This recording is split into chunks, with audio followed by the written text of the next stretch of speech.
Dahil po sa sinasabing maanumalyang budget insertions ng 214 billion pesos sa 2025 national budget. Haharap po sa mga kasong paglabag sa Anti-Graft and Corrupt Practices Act at falsification of legislative documents sina House Speaker Martin Romualdez, 3 iba pang kongresista at 2 hindi pinangalanang individual dahil po sa sinasabing maanumalyang budget insertions ng 214 billion pesos sa 2025 national budget. Ginit naman ng grupong nagsampa ng mga kaso sa Ombudsman na hindi pamumulitika ang dahilan sa ginawa nilang pagsasampa ng kaso kundi nais po nilang mapanagot ang mga kongresista. Ali, bukod sa kasong kriminal ay may tuturing din daw na maraming mga paglabag ang mababang kapulungan ng Kongreso patungkol pa rin nga dito sa insertion ng 2025 national budget. At bukod sa kasong kriminal nga, Ali, itinuturing daw din daw ng grupo na ito'y paglabag din o criminal offense sa mga Pilipino.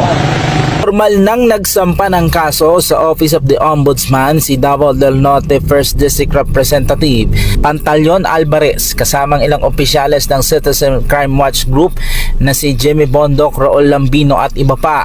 Sinampa sa Ombudsman ng grupo ang 12 counts ng falsification of legislative documents na nakasalig sa Article 170 Revised Penal Code at violation ng Section 3E ng RA number 3019 o ang Anti-Graft and Corruption Practices Act.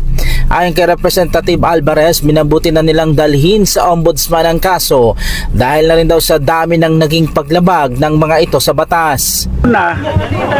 Ang sana inisip namin yung violation lang ng Revised Penal Code.